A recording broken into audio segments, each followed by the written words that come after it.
Hello and welcome to our second episode of the Rest Is History in our Avengers Assemble-esque crossover with Hardcore History's Dan Carlin. Now, if you haven't listened to the first episode already, just listen to the first episode. You will remember that Tom Holland and I set out to ask Dan Carlin the biggest questions in all history. Tom's were ridiculous and footling multiple choice questions. Mine were genuinely big and serious questions. And anyway, without further ado, let's get on with it, or we'll be approaching the length of one of Dan's infamous 27-hour podcasts. So, Tom, the next question for Dan, please. What would you choose to be? A French nobleman born in 1330, a Lakota chieftain born in 1865, a member of the British upper classes born in 1894? Is this like a trick question? No. Because the only one of the, and it's only my ignorance that makes me want to pick the French example, because I'm trying to think what happened after 1330 that's as bad as what happens to the Lakota after the 1800s, and what happens. Black Death. Oh yes, okay. Of course, it's the Black Death. I wasn't thinking continent-wide. I was thinking and the 100 Years' War. I was thinking the 100 Years' War. That's what I was thinking. But the Black Death is really what's. Oh, goodness gracious. What was the first option again? French nobleman born in 1330. Oh, what was the second option? Lakota chieftain born in 1865. A member of the British upper classes born in 1894. Oh, man. Those all suck, don't they? That was the point. I'm gonna say the British upper classes. That's the right answer, isn't it? Is it? I think it's got to be. Because they don't. You're thinking of the First World War, but lots of people don't fight in the First World War. Okay, a male. There's lots of planners. There's lots of people behind the scenes. And you guys are looking at this from too high a falutin. It's dentistry. This has to be decided based on the level of dentistry. It's all bad. It's all bad. It's not 14th century bad. Tom, surely someone like Bertie Wooster was born in 1894 or thereabouts. But didn't George Orwell famously say that the real Bertie Wooster died in? Yes, he did. in 1915. Yeah, I think you could have had a very different life where you could still have gone to Eton and then Oxford or Cambridge, but then you could have spent the war throwing bread rolls at people in the Drones Club and doing some sort of. Well, you could be invalided out and become a poet, I suppose. Well, you could be J.R.R. Tolkien, couldn't you? Yeah, you could be writing fantasy novels about dragons. Could have been a Winston Churchill. Yeah, absolutely, you could be. But Tolkien, he lost, what was it, kind of three of, there was a band of 4 friends and 3 of them died. That's right, but it's still better that's a hell of a lot better than the Black Death. Yeah, but or having your civilization wiped out with the Lakota. You could be Chaucer. Chaucer lived through that. I think Chaucer when was Chaucer born? About the same time. He's not French, though, is he? No, but lots of French people survived the Black Death. I think you're likelier to be killed in the trenches if you remember. Would you, Tom, a junior British officer? Is your choice a French nobleman? I think it is. Yeah, it's interesting that nobody chooses the Lakota option. That's just unspeakably awful. Yeah, it is, isn't it? Because there you have your entire way of life destroyed as well. Yeah, and if you survive, it still sucks. So that's the difference. Yeah. So when you're about 30, is it you're doing the ghost dance? Is that about right? Is that 1890s? 1890s, yeah. So you've got the ghost dance to look forward to, as it were. Yeah, but then you get Wounded Knee right afterwards. Right. Yeah. It's not good, is it? It's bad. It's not good. Yeah. Okay, that was actually quite an easy one. I think no, it's not. I think being a French nobleman would be brilliant. No, especially if you were good at jousting. You're going to get killed at Agincourt. You are. You're going to be killed, Tom, when you're. Well, look at these dates. You'll be killed when you're 85 at the battle. Yeah, but you're likelier to be killed in the Battle of the Somme than you are on, a battle during the 100 Years' War. Mm-hmm. If you had the choice of which, would you rather fight in the First World War or the 100 Years' War? 100 Years' War every time. Oh God, I think especially if you're a nobleman. 100 years because if you're a nobleman, you're going to get ransomed. Yeah, I suppose so. If you live, yeah. If you're a member of the upper class, you're a junior officer. Dan, I don't know if you've noticed this, but Tom's questions come with an enormous number of caveats. So if you remember, there was that one about the siege where he would be a woman with children.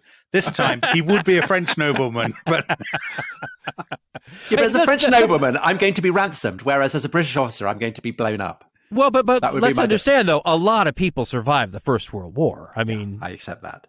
Including Germans, Russians, and those people took abhorrent casualties. Hitler survived it. Yeah, he did. Yeah, that is true. All right, so you're both going for British member of the upper classes. I'm going for French nobleman, and none of us are going for Lakota chieftain. No. All right. So we have another one, Tom. Yeah. So we have a big question, a big and woolly question. Yeah. Dan, wouldn't we be happier if we stopped studying history? Oh, that's an interesting line. I don't think so myself, but I have no other way to look at it. So I can't imagine what it would be like to go through life not knowing this stuff. I see your point. I see the point of the question. But I'm not sure that I get depressed by studying these terrible stories of the past. In fact, some of the emails I get about the most terrible shows we do is just the opposite of what you might expect, where people will say, gosh, I thought my life was so terrible until I studied about what it was like in the trenches of the First World War, and now I have a better perspective that my life isn't so terrible. I think that's how I look at it. Like I had mentioned the dentistry example to you guys earlier. I try to keep it real. Things like that make me appreciate my own time more and put it into a perspective and realize how fortunate I am. But yes, that only is reflected in the fact of how terrible the other times were. So I don't see it that way, but it depends maybe on one's personality type. But also, doesn't it depend where you are? So, for example, if you're in Ukraine. Right. Or if you're in Russia, or indeed if you're in Yugoslavia in the 1990s. I mean, there are an enormous number, I would argue, of civil wars, for example, or ethnic conflicts, where a sense of history is absolutely central to the stoking up of resentments, the sense of victimhood, the sense of fear that leads to hatred, that leads to violence. And if you take the history out, in other words, if people are no longer saying, well, let me tell you, great uncle so-and-so was butchered by the people next door and we'll never forget it. If you take that out, I mean, Northern Ireland might be a good example. The Serbs with the Field of Blackbirds, right? The Battle of Kosovo. Yeah, exactly. Yeah. Well, I mean, Vladimir Putin is a man who spent last summer writing a ridiculously long manifesto. Getting someone to write it for him. Right, exactly. Fair enough, Tom. But you know what I mean. I mean, I don't doubt that Putin has a sense of history, of Russia's history, and it's a sense of grievance based on history. And if you took that out, of course, it's an implausible scenario because you never can take it out. Well, but it reminds me of what you're saying is, wouldn't we all be happier if we didn't have any memories? Right? If all of a sudden we didn't remember any of the bad things that ever happened to us, we would go through. It's the Planet of the Apes comes to mind with the lobotomy, or Brave New World. Really, I mean, it's Brave New World, isn't it? Yeah, we're all just happy on drugs. Yeah, but I mean, in the United States, we're talking about this cold civil war. History does seem to be at the heart of what people are tearing themselves to pieces over in the US at the moment. See. What that implies is that if we didn't have the history, that we would be all, lovey-dovey instead. And there's two kinds of history maybe we could differentiate here. If I'm going to play Tom's role here and have a whole bunch of caveats in the question, but one might say long-term history versus short-term history. I mean, if people in the United States remember the last 10 years, that might be enough to cause 90% of the problems we have today without, the United States does not have a long historical memory anyway, is the traditional knock on it compared to the old world, as we call it. So I don't know. I think that implies you need a reason to hate someone, and I'm not sure you do, although I was doing stories. I was a local news reporter when Yugoslavia broke up, and we used to do things called localizing the news, which is, you'll go find some people who live in your area who are expats or something from that area, and while the big national network news is running actual footage of Sarajevo under siege, you're talking to people who used to live there and asking them questions. And they brought up just what you were mentioning, that these ethnic hatreds that have been such a long-term facet of the region, and as you all remember better than most, before the First World War, you had these terrible Balkan wars that had gone on. They had said that most of that had gone away. So imagine a fire that had died down to just the glowing coals. And then they had said that the bad economic times that struck was seized upon by demagogues who were able to then stoke those almost out fires in a way that just brought them back to life, right? In other words, taking this glorious history, repurposing it, and reminding people of how much they hated each other as a way to personally benefit or to create the conditions where greater Serbia could emerge or what have you. So in that sense, maybe you have a point. It would have been better to not have that memory to stoke again. Yeah. I once read a brilliant book, actually. What put this in my mind was I read a book by a guy called, I don't know if you read this, Tom, by a guy called Jeremy Truglaun, and it's called Franco's Crypt, and it's about the Spanish Civil War. And most of the books that are written in English about the Spanish Civil War, sort of commentaries on it, talk about the unfinished business, about this sort of this sense that there was a culture of forgetting, and there are still graves where, and people are very keen to sort of dig up to find the mass graves and so on, and to sort of and Spanish politics still involves an enormous amount of arguing about the Spanish Civil War. And in this book, he said, "I think they should just let it go. Yeah, I think it creates too much bad blood. It intensifies political conflict and partisanship. It creates a sense of us and them. And actually, sometimes there really is an argument, unjust as it may seem, and I do think it seems unjust, but there may be an argument to just say, absolutely forget about it, let it go." Well, that was. I mean, it wasn't quite what Mandela said. He said, forgiveness can become a kind of amnesia. Yeah, up to a point. But look at how weird this can get if we take it to the really big versions, right? It would be like saying, if we could just forget the Holocaust, it would be, it'd be such a weight off society's shoulders, or blah, blah, blah. I mean, but that almost sounds offensive, but it's a unique situation. But it's not a unique situation, right? Because everybody, the Field of Blackbirds is its own kind of Holocaust, isn't it? Masada's still remembered. The Armenians and the Turks are still remembered. I mean, at a certain point, to suggest that you just get over it is offensive to those people because you're asking them to forget their history. I mean, but listen, the point is well taken. The point is well taken. I mean, if we could selectively erase people's memories so that the hatreds that are ancient were gone, would be great, except that a lot of those hatreds exist for certain reasons. I mean, also there's a particular situation, say in the United States or in Britain or in France, which are countries that traditionally have been very self-confident about their history. They have felt that, British history or French history or American history is a cause of pride. It fosters a sense of patriotism, and a lot of the culture wars seem to me to be about whether that is actually the case or not. Whether there is more in American or British or French history to be ashamed of than to be proud of.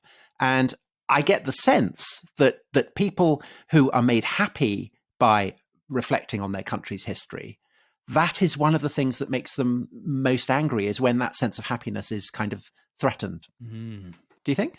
Well, I think it's one of those things, and it's a point I have not considered enough, perhaps, when you bring it up, because I'm thinking about the countries maybe that have histories that are a lot less laudable, right? In other words, would you be, if you are a Chinese person today, would you be happy recounting Chinese history in the last couple of hundred years, or would you be embarrassed? No. Right? But you'd be proud, I think, thinking of the antiquity of Chinese civilization. There's no question. And the great role that it's played in bringing... No question. But I don't think you'd be ashamed, Tom, or embarrassed. I think you would, if you're a country that has... my sense is that a country that has, as it were, been on the receiving end in the last, let's say, 500 years, the way you tell that, they tell that story tends to be our resilience under terrible pressure from these ghastly bullies. I mean, that's the story of Chinese history, right? It's not we were a complete basket case and everybody invaded us. It's more, we stood up over time to Western imperialism. We were resilient. Yes. So people there is always, definitely pride in China. I would say countries almost always try to find pride in their history. Well, except that, I mean, I'm thinking the case of the United States, that traditionally the story of the revolution and the founding fathers has been a cause of pride, and the beginnings of America is identified with the Revolutionary War. But recently, of course, it's been identified with the bringing of the first slaves to America in the early 17th century. And that has generated a kind of counter narrative, which asks Americans essentially to stop being quite so happy about their history. And the same here in Britain, where most Britons were, Churchill is a hero. He saved Britain, he saved the world. But now there's a kind of counter narrative that emphasizes, he was a racist, he did this, he did that. But Tom, I mean, maybe Dan can correct me if I'm wrong, but I would say those arguments that you're talking about are arguments within small, highly educated, largely university and media-based minorities, and I'm not sure how much they've percolated to the. I think they do. Public. But I think that's what infuriates. I mean, I remember I can't remember where it was. Somebody said, "Woke tosh is is this me? Did I say this? No, it wasn't you. Woke tosh is the stuff that people get taught about history in schools that you weren't taught in your school. That sense that people, academics in universities, are chipping away at George Washington or Winston Churchill, and how dare they? Yeah. What do you think, Dan? I think that it's the difference between, and I talk about it all the time, and you guys know this absolutely perfectly. It's the difference between how a historical figure looks to us centuries or decades later versus what they looked like at the time, how they get squashed into a two-dimensional figure that's more of a representation of something, right? Someone you put a statue up because they serve a purpose. In your society at the time, you put the statue up, right, as an example or something to look forward to or to emulate. Whereas when you add water to that two-dimensional figure and they three-dimensionalize again and you see them with all their warts, I think there's two things in play. One, a sense of almost betrayal, right? How can our hero be a racist, for example?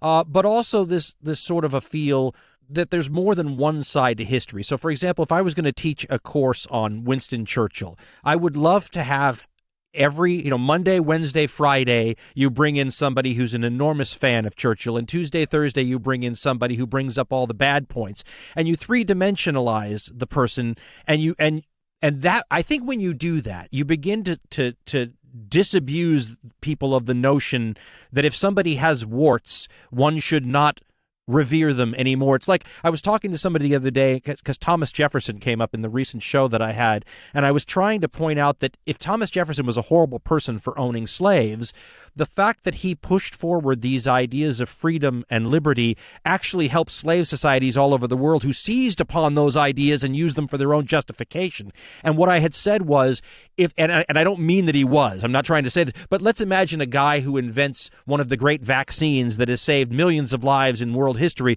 was a terrible person.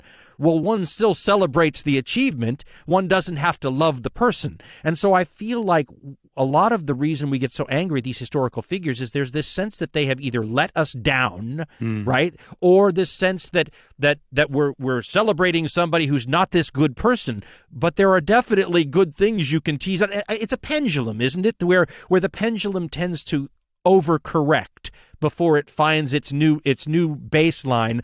Which, look, should we understand that Churchill had views that we would consider to be racist today? We absolutely should, but that should be presented in the context that if only people who born in the 1880s, 1890s, if the only people we can celebrate are the ones who weren't racist by today's standards, who grew up in that place and that time, it's going to be a remarkably small group of people, and they may have no other reason to laud them except for that. But also, I suppose, isn't there? I mean, I agree with everything you're saying, Dan, but I would argue that we're more, as a society, maybe we are less tolerant of warts than we might have been 50 or 100 years ago. In other words, I don't think our sense of what warts are has changed. That's it. I was just going to say that, Tom. Exactly. But I don't think there was ever a time when people, if you take Churchill, let's say, or indeed the American founding fathers, I mean, even when the statues were put up, I don't think there was ever a time when people genuinely thought these are pristine, saintly, utterly unimpeachable figures. I mean, the Churchill is the obvious example.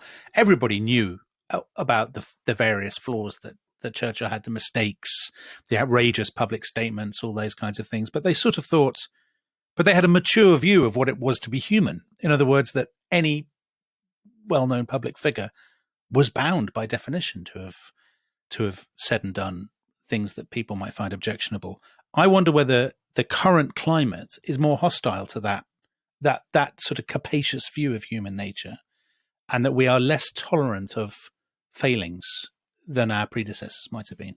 Well, but you bring up a good point about Churchill, which is, here's a guy who lived long enough to be born in a period where his views were not controversial and lived through when those views had changed, right? So here's a man who, by the time he dies, is reviled by a whole segment of the British governing class, right? And as you said, even during his prime, some of them. I think that's a little bit different than the way when I'm growing up in the 1970s, we still viewed George Washington, and I don't remember hearing a bad thing about the guy ever, right? I mean, it was the put up statues to your founding fathers and create a myth around them. Whack and I mean, him on the money. we were still talking about George Washington cannot tell a lie, chopping down the cherry tree stuff, and this is in the 1970s. So I think it's on a figure by figure basis, maybe.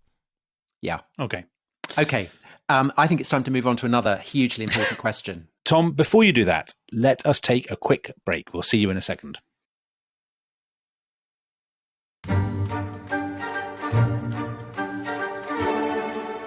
Hello and welcome back to the Rest Is History. Tom, I'm sorry, I know I rudely interrupted you there to ensure that we satisfy our loyal commercial partners with one of our greatly loved ad breaks. So listen, let's fire away with question number 6. Off you go, Tom. Dan, you are the ruler of a Eurasian state in AD 1000, so anywhere in Eurasia. Which one of the following inventions would you choose to have? And you can only have one. Gunpowder, the printing press, or the germ theory of disease? Wow. Well, as a ruler, none of those sound that good to me other than gunpowder, because that's the only one I think I can use for me, right? Because if I'm not necessarily going to care about any, I mean, the printing press, to me, that's a negative waiting to happen. You're mad. You're mad. As a ruler, you're demented. Yeah, you don't want anything about that. No, don't be translating text that my average people can read. That's an easy one. And the gunpowder thing, I mean, as you guys all know, I mean, gunpowder was in existence for a long time before anybody found a way to usefully use it in warfare. So I'm not sure that as the Eurasian ruler in 1000 that I'm going to manage to figure out anything other than some colorful fireworks for a while with that stuff. The germ. So I'm going to default to the germ theory of history because the other two to me don't sound like what I as a ruler would want. And maybe if only because a germ theory of history helps me protect me and mine, and maybe gives me some clues as to how maybe I could weaponize it against my enemies. And you might be remembered as Dan the Good. If I had anything to say about it with my printing press, that is how I would remember. The germ theory. I mean, I'm thinking about rulers in the year 1000. So Canute or Ethelred the Unready. Yeah. What are they gonna do with the germ theory? Infect the Mercians, Well, actually, the setting up of hospitals is caring for the sick is very important. I don't see Canute doing that, Tom. Yeah, of course he did. Did he? He went on pilgrimage to Rome. That was for his own purposes. That made him good. That's a power move right there. Exactly. That's nothing to do with being kind to people who've got smallpox. I think you're being unduly cynical. But I mean, Dominic, what would you choose? Well, I completely agree. When you read out the question, I initially thought the printing press, but of course, when you read out the question, and I thought ruler of a Eurasian state. So yeah, this is if you're a ruler of a Eurasian state and you've only got one lifetime, as it were, you're mad to choose the printing press. If you're playing a computer game in which you're controlling a state for 1,000 years or something, obviously you do choose the printing press. Right. But no, I choose probably. I just don't see what they're going to do with the germ theory. Or gunpowder, though. That's the problem. Well, the fireworks. I like the thought of the fireworks. Okay. Yeah, you're Chinese emperor. Yeah.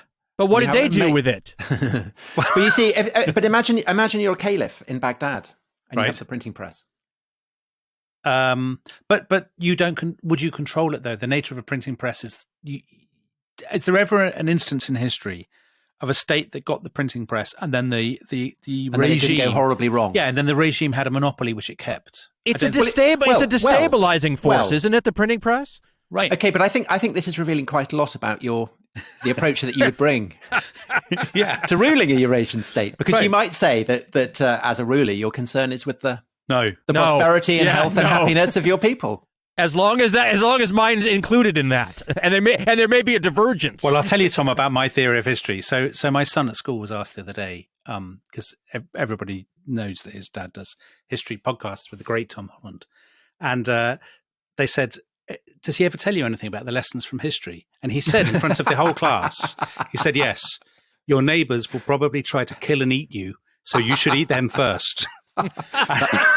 So true. That is the lesson of history. There's a T-shirt in there somewhere. You see, I would go for the printing press because I would want to bring education to my people and make them happier and wiser. I don't believe you. They would overthrow you. Well, that's as may be. But I would die knowing that I'd done good. All right. So I think we're all agreed. Tom is wrong. Tom the Wise. Tom, you're just you're not thinking like a ruler from the one. I mean, those people. I mean, ruler, right? Not average citizen. Not cleric. Alfred the Great, great sponsor of literacy. Okay, he would have had a printing press. I agree. Yeah, with you. Absolutely. Yeah. And he's a great king. So okay, that's who I'm going with. So let's get back to 20th century again. So Dan, do you think the West could have lost the Cold War? Yes, I think they could have lost the Cold War. Could I just ask, what does losing the Cold War mean? Well, that's the interesting thing, isn't it? What would that look like? That's Getting a very nuked? good. No, that's a very good question. I think that losing the Cold War as we had defined it, and all of us are old enough to remember how that game was played, right, would have been for lots of the world to have gone communist, right? That was the way. I mean, with the domino theory, I mean, this was how you measured how you were either winning or losing at that time, and that's why so many of these proxy wars were fought, or certainly why what the excuse was openly, right? So had there been a reality to the domino theory, which I don't think there was, in my own opinion, but let's imagine that there had been, and maybe to piggyback off of what Dominic was saying, is that maybe winning simply losing means not winning. Right? I mean, simply not having the Soviet Union fall, that may be victory enough, depending on how you're viewing it. But I do think to say that the West couldn't have lost the Cold War is to insinuate that no mistake made by any major leader in the West would have been consequential enough to have cost them the game. In other words, you're saying that every American president essentially could have just been on autopilot or make terrible decisions, and yet the end result would be we'd win the Cold War anyway, and I just don't buy that. Ooh, I mean, there are two ways, aren't there, really? So there's a nuclear war in which nobody wins. So that, I guess, was always a risk. But isn't the stake in the Cold War basically who controls Europe? Yeah, it's only the beginning. At the beginning, it's who controls Well, Europe. you guys, wait a minute. Are we thinking about this in traditional geopolitical terms, or are we thinking about this in the ideological terms that colored that war? Because if you're thinking about this as though it were Alfred the Great's England and that's how we're grading things, well, then it's a different story. But I think the people at the time would have seen the ideological winning and losing to be the main issue, not the geopolitical, how far has the Soviet Union expanded westward? I mean, in that sense, then communism doesn't matter. Although I'm reminded of Gwen Dyer, the great Gwen Dyer's attitude that if you took the ideology out of it, that the Cold War would have been completely understandable to 16th century Spanish diplomats and whatever as a pure power game. But I think if you're the United States and you're talking about the kind of arguments we used to have amongst Republicans and Democrats and hawks and doves, it all would have been ideological based rather than some geopolitical question. On the ideological front, Soviet communism collapsed, but the world's most dynamic state at the moment is at least nominally a communist country with the party in control. Well, what if India had gone communist? I mean, what if? I mean, so you're talking about the Chinese version of this. Right. Well, what if somehow India had gone communist too, and you had an India-Chinese? I mean, fascinating things to think about. Yeah, I mean, I think the West could have lost the Cold War. You see, growing up in Britain in the 1980s, my understanding of the Cold War, who was going to win or lose, was would Britain end up communist? Yeah, maybe that's a very or kind of within the Soviet sphere. I mean, as Dan says, there are two different ways of looking at it, aren't there? There's the way where you look at the maps that we grew up with in Britain, which were the division in Europe. Yes, and with kind of Warsaw Pact units and NATO units and blocks and things. Is it plausible? But I always think I was over-influenced by General Sir John Hackett's The Third World War. Did you ever read that?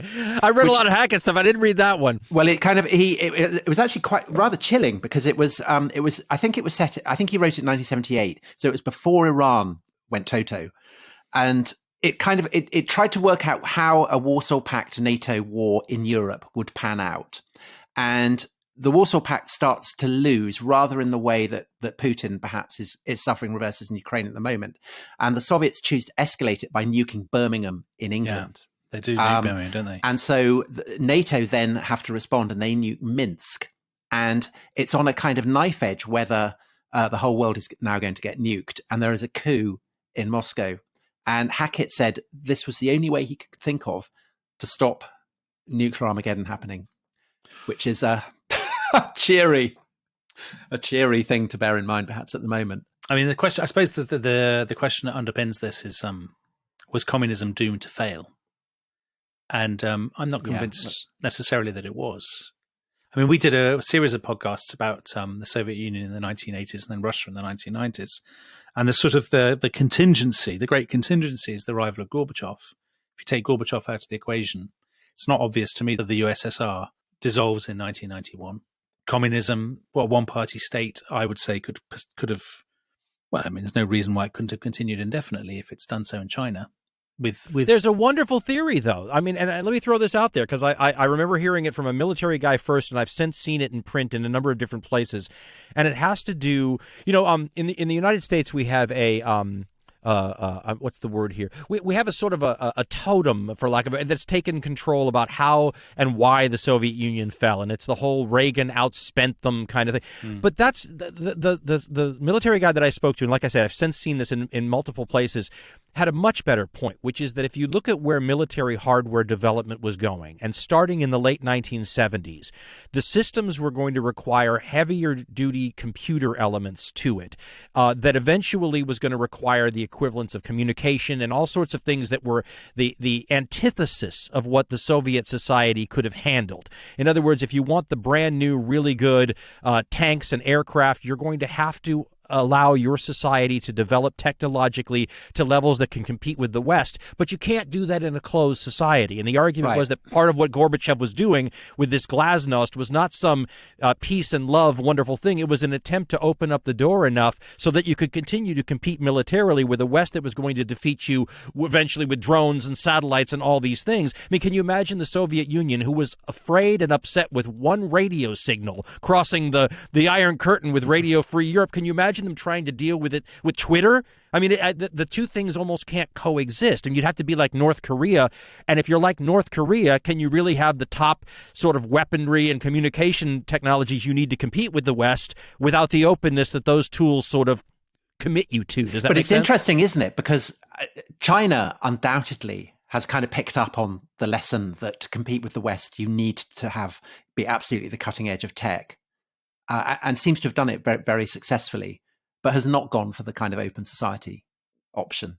Oh, but they're much more open than the old. I mean, imagine the Soviet Union in the 50s looks much more like North Korea does. And China, I mean, there are people who say China's got a sort of a communist patina on it now, but that it's not really what we would. I mean, what can you imagine what somebody like Stalin or Gorbachev or someone like Khrushchev would have said about modern day China and how well that fit into the Trotsky Leninist Bukharin paradigm? I mean, it doesn't even look like a communist country of the sort we grew up. It just looks like an authoritarian country. Yeah, that's a fair point. I think that is a fair point, that it's not in any meaningful way a kind of Marxist Leninist country, is it? Or indeed a Maoist country.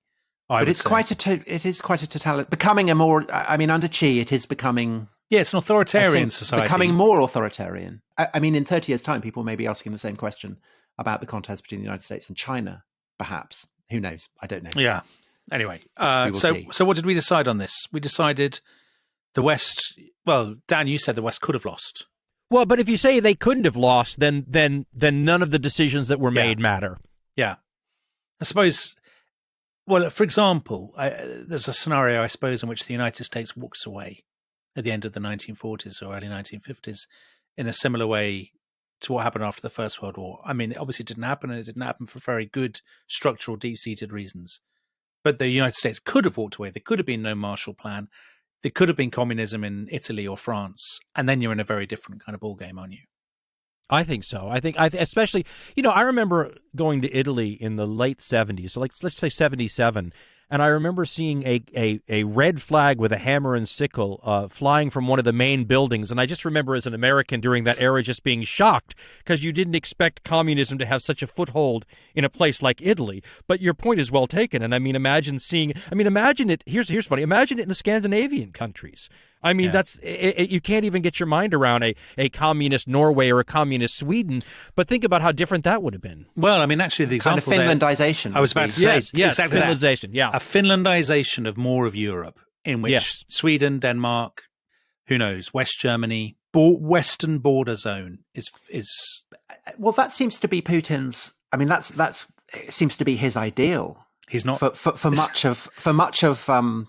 Eastern Europe certainly, and I would guess Scandinavia would be a kind of equivalent to Finlandization. I know, well, he's miscalculated. Yeah. It's miscalculated, but I would have thought that was probably what he was hoping for to get from Ukraine if he conquered Ukraine. Well, that was his dream scenario, wasn't it? Yeah. I think. Well, let me ask you guys, because now I got you here. I'm going to turn the tables a little bit because I'm curious about your thoughts on this. But I mean, do you think Putin in this sense, do you think he just miscalculated the attitudes that the former Soviet border states had we're reading a lot here, and I never trust this sort of material for, like you had said, we're going to have to wait 30 years to really find out, all the ins and outs of what's going on right now.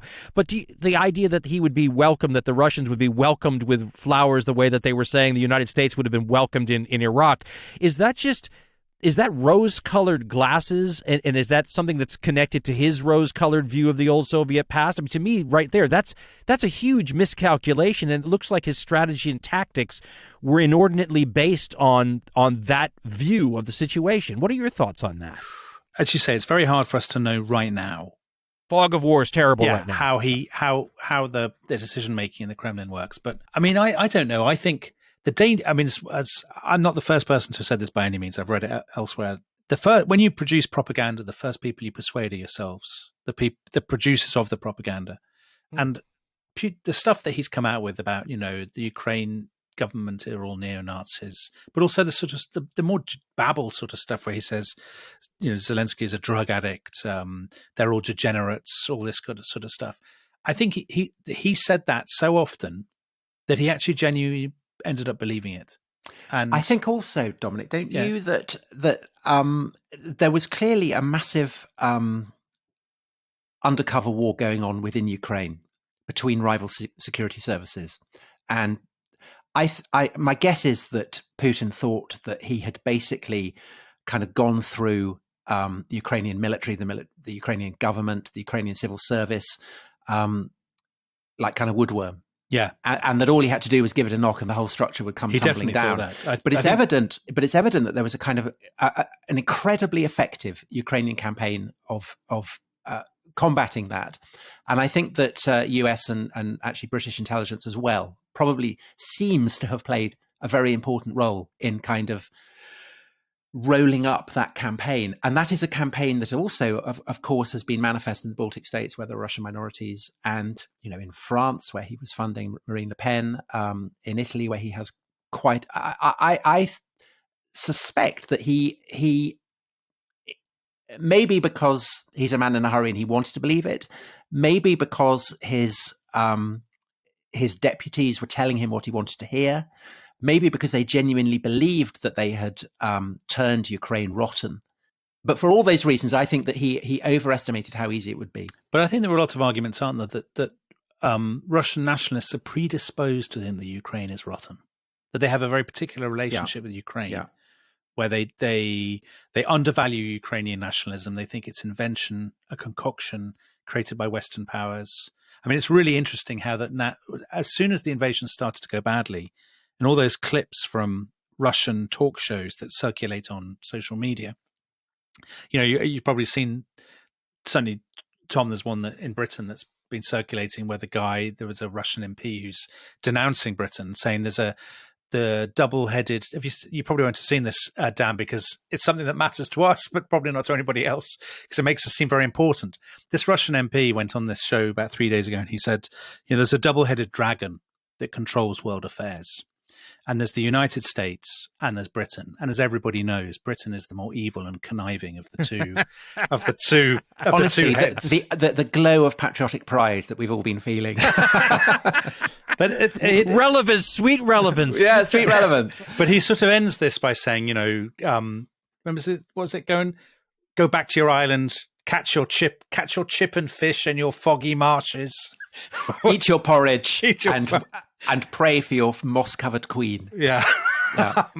But obviously lots of people in Russian nationalist circles think that Britain, the United States in particular, NATO, have created a false national identity in Ukraine, and they merely needed to give that a push, and it would just disintegrate as the miserable kind of concoction that it was. And they completely underestimated the resilience of the Ukrainian ideal.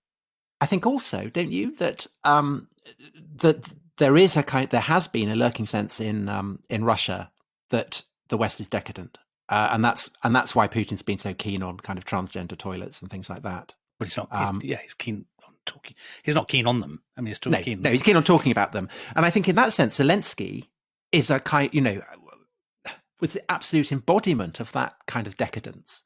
An actor to Putin. who'd been on television playing a grand piano with his penis. I mean, this is absolutely. He must have looked at that and thought the whole country's going to fold.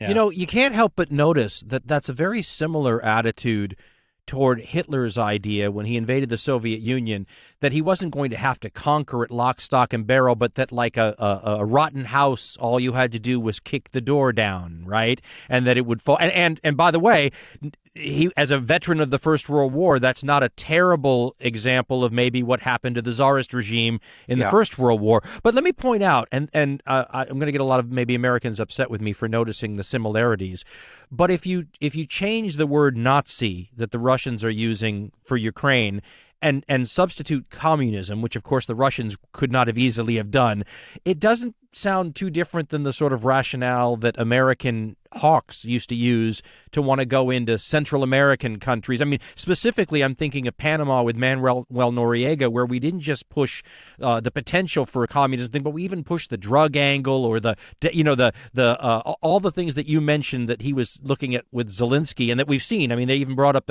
this news story about cocaine and Zelensky and all these. I mean, it's almost like there's a playbook of various things that you can. Not 19 things that you can cite, and at least 5 of them to go to war, and they're all the same variations of things that we've seen forever. I mean, Machiavelli might have had the original 19, and you just I don't know if Mad Libs means anything to you guys, but you just sort of Mad Lib your way to a war rationale, and calling. I mean the Russian minister, was it today or yesterday, calling Hitler, citing Jewish heritage. I mean, that whole, it's so wickedly weird and wild and yet in a certain way predictable to people who know history, that I can't help but notice that if the shoe were on the other foot or the circumstance reversed, your country or my country might have figured out their own way to utilize some of those 19 stereotypical war aims. Well, I mean, I've got no doubt that the West is practicing propaganda. I mean, clearly. Everybody does. I mean, we just have to accept that. And in a way, because ours is less obvious, it's probably more effective. Tom, let me throw another angle at you. There are those who would suggest that if we were not, that we would somehow be ceding the field to our adversaries, right? That it's like I always tell people, if they say, do you think the U.S. is involved in this? I would suggest that if they weren't, you would consider it somehow a dereliction of duty, right? That the reason that these agencies often exist is, and they wouldn't say they were there to change the scene. They would say that they were there to play defense against what the other side was doing. Well, I think they did on this occasion. I mean, I think it's pretty clear that US intelligence knew exactly what Putin's plans were, and they revealed it at every stage so that the whole kind of false flag narrative that Putin had obviously been preparing would be blown out of the water. From a historical standpoint, isn't that I mean, because we're getting some President Biden, and I'm not a fan of any president in my lifetime, but he took some flack for this, but I think it was genius to be, and you, as you guys well know, if you decide to sacrifice means and methods in an intelligent situation, I mean, it must be worth it. And to be able to say, it would be the equivalent of being able to tell the world that Hitler was dressing Wehrmacht soldiers in Polish uniforms to have them fight. I mean, it's brilliant if you think about it. It's almost like announcing their chess move before they make it. Exactly. I thought and I can't think actually of many examples in history. I can't either. Well, when first it's of all, ever been done. It's going to go down in the annals of military history as something worth noting anyway. We've got 2 more. Only 2 more. We'll get to 5 hours, guys. You'll get to 5.5 hours on this. I know. You're just getting in. You're just getting into your swing. I'm finally warmed up. But exactly. Hold on. But in your podcast, you're just talking to yourself. Yeah, well, I have a lot of good counterpoints there. No, I disagree with myself. I'm wrong. Tom, right. I think you could do 5 hours on your own, Tom. No, I couldn't. I need you, Dominic. Oh, you're so kind. The grit that produces the pearl. I love that. Okay, this is the final. This is a crucial question. Dan, you need to choose bodyguards. Who would you choose to serve as your bodyguards? A, Spartans, B, Vikings, or C, samurai?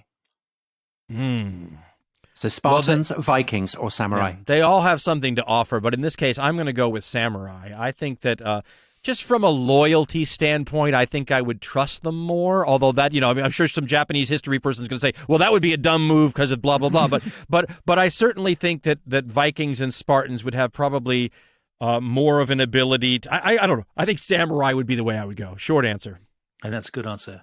I was tempted by Vikings, Tom, because of course there's that huge business about oaths with Vikings. But then if you read the sagas, yes, they're full of people staying overnight at somebody's house who lops off their head. And yeah, I think Vikings would be a terrible choice. I think that's I mean, what if they're berserkers and they'll just, start taking their clothes off? I mean, you wouldn't want that, would you? It would be very embarrassing. Depends on the social occasion. You're going out to a restaurant and suddenly your bodyguards are what's Spartans? chewing the table and stuff. What are Spartans? Why are you not choosing Spartans? Well, I think Spartans would be very, very good, but you'd have to ask their motivation, because Spartans are motivated by the collective, the idea of the collective. Would they be as committed to looking after you as a private individual? Well, and if you give them a reason to argue, wouldn't. if you give them a reason to make those distinctions, you're already probably farther along in terms of worry as a leader about your bodyguard than you might be with the samurai, who might not get to that level of questioning, I think the samurai every time, because, Dan, as you say, I mean, their whole ethos is of loyalty. Well, I'm sure there's some examples where that would work against you, but I think less. Of course. But you are the kind of enlightened person who's going for germ theory. So, if they fall sick, you can look after them, and they'll absolutely love you. There you go. And I want to say that not choosing Vikings, that as a fan of Alfred the Great, there might be a little bit of prejudice involved in that decision. Also, That's fine. Let's acknowledge your bias. But also, we all have prejudice. Am I not right in thinking the Vikings are the only people in that multiple choice sort of who actually were bodyguards, who were hired bodyguards for a foreign power, which is to say Varangians. Right. Yes. So that's Harold Hardrada, friend of the show, was a he was a very successful bodyguard. Wasn't he? But they would just go around graffitiing your house. They did leave graffiti, didn't they? Yes, you wouldn't want that. Well, I think you could rely on the samurai not to do that. The samurai would beautiful Tom, beautiful writing. Of all people are not telling me that you would reject Viking graffiti in your house. Yeah, some runes on the side of your house. I Come would on. quite like that. I would. Yeah, I would. We all would. I would actually go for Spartans just because I'd love the idea of having Spartans. But if I wanted to stay alive, I'd probably go for samurai. Okay. Anyway, right. Important. Those are 9 of the 10 questions. These are the really big questions. Yes. We have one last question. Big this is historical question. So this is the question that destroys our podcast. If you, isn't it, Tom? That if Dan answers it wrong, we have to hang up our boots. All right. No, I don't. No think pressure. So, actually, I don't think so. Well, let's see. And I'd be interested to actually know whether what Tom thinks about this as well. So, Dan, can we ever really know what happened in the past? Oh, there was a great quote in Pierre Briandt's book on the Persians. He quoted somebody else, and I don't remember who it was, but the great line was, "Even if it's not true, you have to believe ancient history." And I love that line because it's so summed up to me the problem, right? I mean, the choice is to not believe any of it, in which case you're blind, or believe it and recognize that there's all kinds of stuff that you can't get your mind around in terms of truth. I would say, rephrase the question so I answer it properly. It's not a yes or no answer, is it? Because I'm going to say that the earlier you go, the harder it is to answer that question. And conversely, the more recent you go, it's also very hard to answer that question. I think it's easier for us to know about the late 1800s, early to mid 1900s, maybe not even mid, than it is to know either Pierre Briandt's Persian era or our current era right this minute, for obvious reasons. So yeah, I'm going to say yes. You know more than you don't. I mean, if you didn't know any of the stuff about the ancient Greeks because you threw it out because there was a whole bunch of nonsense mixed in, you'd be the poorer for it, I would think. Essentially, every book I've written has been about this question, because I write about periods where the evidence is often very, very often what we call the primary sources are often crafted as literature. Yeah, they've so got Herodotus or Livy or Suetonius, Tacitus. My God, he's a Suetonius. gossip columnist. Yeah. So my feeling is that the way that the past is mediated to us, understanding that is understanding the past. We can know, for instance, that the Romans saw the world in a certain way that is not our way, and that the way that historians or inscriptions or whatever is preserved, they may not tell us absolutely pure objective facts that we can nail down and say, yes, this definitely happened. But what they do tell us is that this is the expression of a particular way of seeing and understanding the world. And I think we can get a handle on that. But for example, okay, that's fine. That's understanding. Which is also, Dominic, why I moved on to Christianity and Islam. Because you felt on safer ground. Because I came to realize that our way of seeing the world is not neutral, and that it's kind of bred of particular traditions and inheritance of tradition, just as much as Tacitus or Herodotus had. Yeah. Tom, what if you had Carthaginian sources to pit against the Roman ones? Well, then our understanding of what happened in the past would become richer, but also maybe less stable. We can understand what happened in the Punic Wars to the degree that we can understand how the Romans saw it. When we try and work out how the Carthaginians understood what they were living through, we're looking through a glass darkly.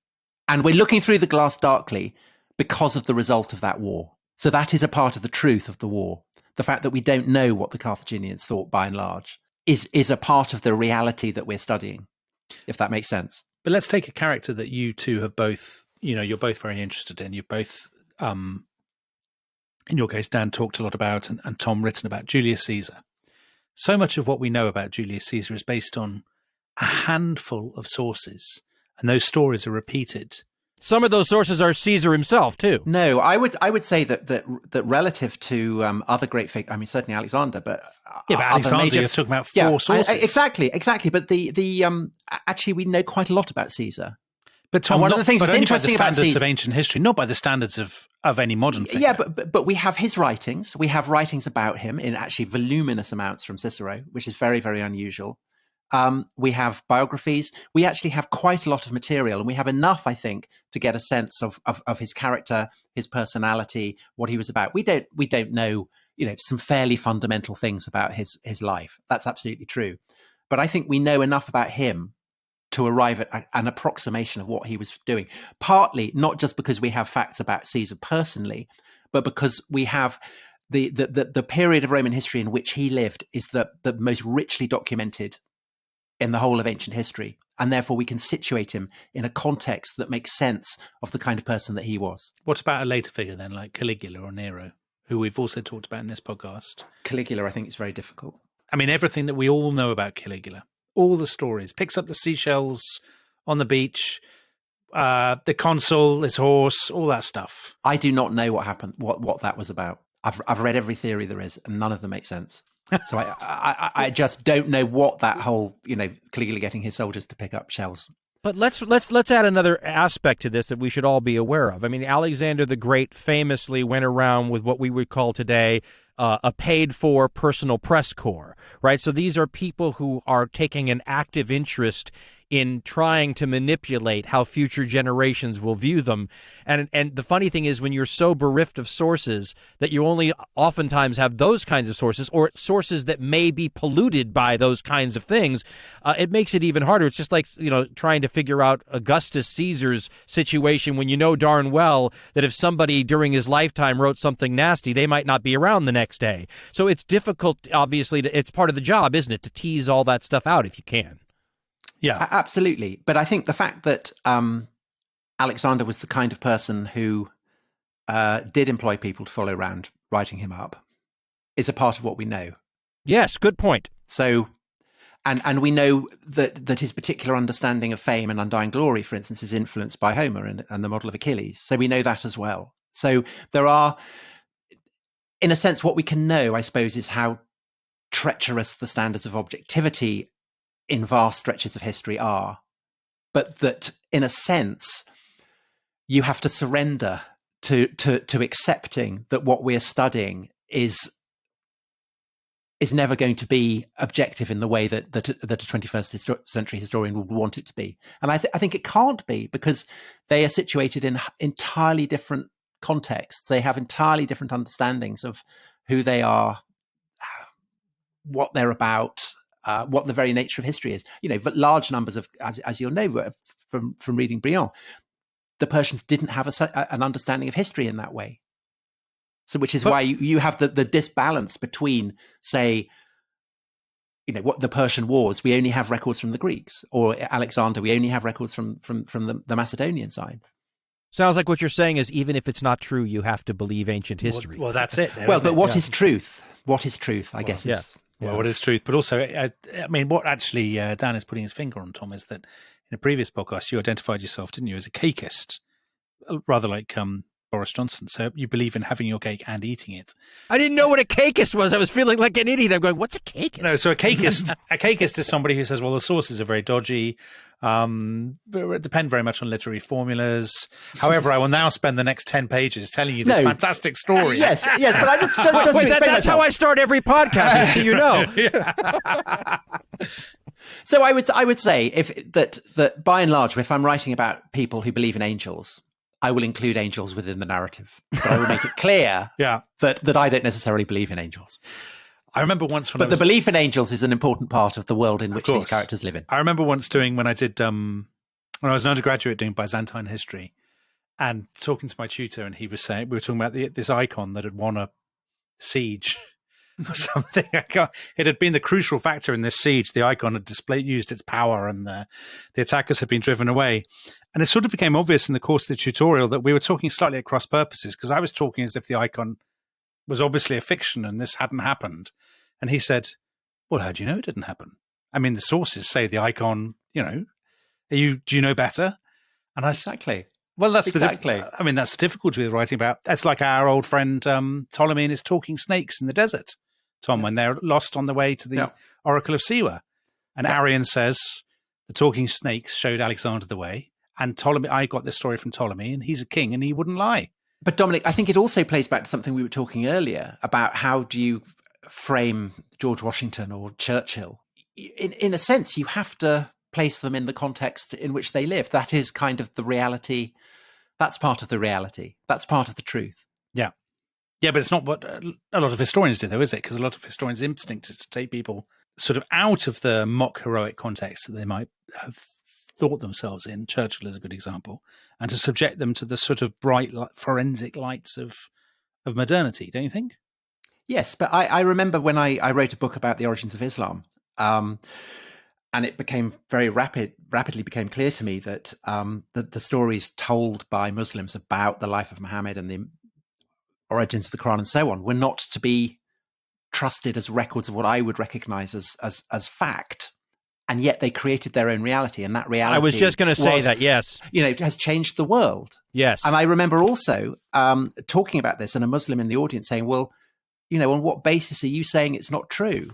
Because, it's not like you're being neutral. Your perspective is just as, you don't believe in God. You don't believe in the God that I believe in. But but your disbelief is just as much a biased position as my belief in God. And I've always remembered that. I think that's fascinating, by the way. Absolutely. And I think your line, I was just thinking it too, that if enough people believe it for long enough, it creates its own reality as if it doesn't matter so much whether it actually happened or not, because that didn't influence all the people that were 100% sure it did happen and acted on that basis. I can't actually remember what Dan's answer was now. It seems so long ago. Your answer was yes. You do think. Was that your answer? Yes, we can. Yes, I think so. Yeah. Okay, brilliant. Well, that's a relief because we can continue our history podcast. No, otherwise you'd have to cancel it. I asked science historian James Burke that same question, and he answered yes also.